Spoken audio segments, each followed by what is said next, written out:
Okay, one more clap. All right, you want to Yes. settle?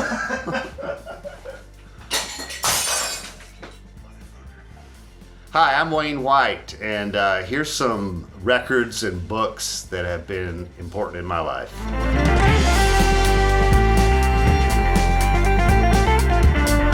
This was the very first record I ever bought.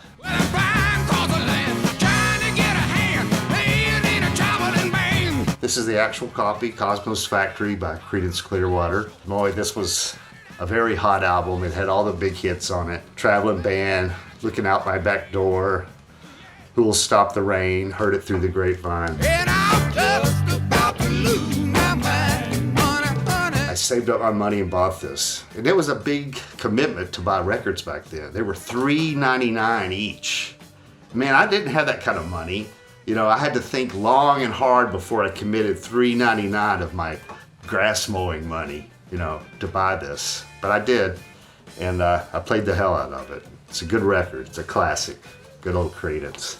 And then, the second record I ever bought was Ram by Paul McCartney. But there's no one left at home, and I believe I'm gonna rain. Which at the time was derided heavily because it was like he wasn't the cool Beatle. John was the cool Beatle. But I loved this record. I listened to it over and over again. And another $3.99 well invested. It's been redeemed artistically. Everybody thinks it's one of the best Beatles solo albums, and it certainly launched a whole indie album kind of aesthetic, you know, homemade, do-it-yourself, home studio. Played most of the instruments on it, and had the big hit Admiral Halsey on it. So anyway, I love this record. And then this guy came along to Chattanooga, John Hartford. He was a riverboat captain. I want to be at the foot of Main Street when the Julie Bell raises steam. When the Julie Bell raises steam. A dope smoking, banjo playing hippie. And that was my ideal, you know. That's why I started playing banjo, because of John Hartford. So his record always meant a lot to me, as far as like giving me like this hero's lifestyle that I wanted to emulate, you know. John Hartford was my guy, and that's why I still play banjo to this day. And then I discovered that the Leuven Brothers were a big part of my life. I didn't even know it. I didn't even know who the Leuven Brothers were till my first year in New York, almost, like 1981. They got hot again, and to my shame, I didn't even know who they were, but I discovered that they were from the same small town that my parents were from, and that my grandmother grew up on the farm right next to them. And they were amazing. Alabama, so sweet in the springtime, sweet ferns and wildflowers in winter with snow. I don't come from a big storytelling family. You know, it's like, oh yeah, they lived over there. Well, tell me about them. I don't know, they were nice boys. You know, no stories.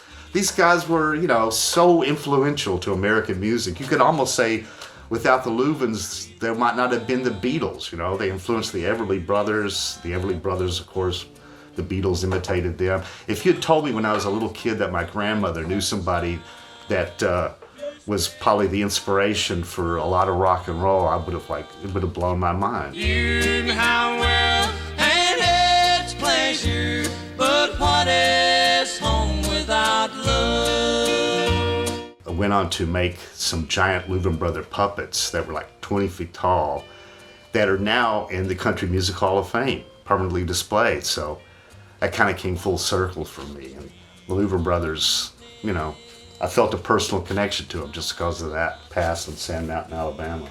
And then one more record that was kind of cool, this Back to the Grave series that came out in the 80s.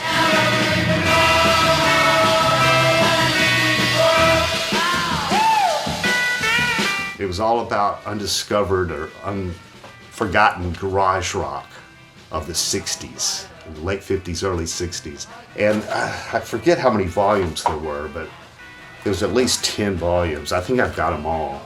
And I found these at a record store in New York.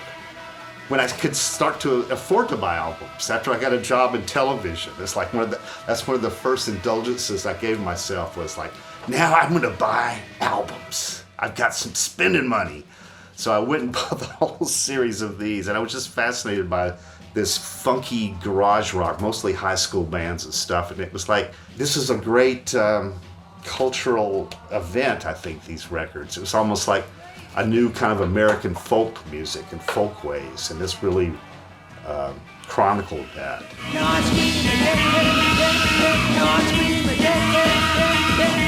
And it was a big deal for me to listen to all these old funky garage band people. It's like, it's where punk rock comes from, you know. This is the original do-it-yourself, grassroots. This is like the real heart of rock and roll, I think, is in this collection of records, and it meant a lot to me at the time in the 80s to discover this. And speaking of New York City, here's something that was very important to me. This issue of Raw magazine. I'd graduated MTSU, Middle Tennessee State University, and moved to Nashville. Unfortunately, in Nashville in 1980, there weren't a lot of job openings for abstract expressionists. I mean, I was really lost. I was a kid straight out of art school with my head in the clouds, with a degree in painting, and didn't know what to do with myself. And then I discovered this in the local comic book store called The Great Escape in Nashville. It was like an abstract expressionist comic book. You know, it had the aesthetics and the edginess of painting and fine art, yet it's told stories. It was a comic book too. And those are the two of the things that I was really concerned with and trying to bring together. And this brought it together perfectly, and it just blew my mind. And because of this comic book, I decided to move to New York City. You know, I thought, I gotta find this guy, Art Spiegelman, who runs this thing. Drove up to New York City. I found out he taught at the School of Visual Arts, and I went in and stalked him in the hallways of School of Visual Arts, and I met him, and he offered to let me sit in on his comic book class. This is 1981. On the strength of that one meeting with Art, I moved to New York City. And I sat in on his class at School of Visual Arts, and I met all these amazing cartoonists. I met my future wife, Mimi Pond, in this company of cartoonists. I talked my way into being a studio assistant for Art for a week or so, and I got to watch him draw Mouse, the Incredible Mouse. This changed my life. This was what got me out of the South and got me to New York City, got me on the path to being where I'm at today. Speaking of Tennessee and the arts, this book is Red Grooms, and he is one of my favorite artists. He's from Nashville, Tennessee, and he became a very well-known and respected artist in New York with his own particular brand of expressionism, and cartooning, and building things. And he was like a link between the puppeteering I was doing and fine arts. And I met him my first trip to New York. He gave me a job as a studio assistant. And that was a huge, big deal for me also. That gave me the confidence to stay in New York. The fact that Red gave me a job, and, you know, just like these guys. And he was so kind to me. And besides Art, he was more of a longtime hero of mine all through art school and stuff. So that was a really big deal, meeting Red and getting to work for him and letting me know that I had a place somehow in the art world. So I love Red. And the artwork I do nowadays, like I said, the giant Leuven Brothers puppets, the big installations with big puppets, that all comes from Red Grooms, especially his Ruckus Manhattan exhibit he had at the Whitney Museum. So that's some important milestones and objects in my life. And like I said, I'm Wayne White. Thank you.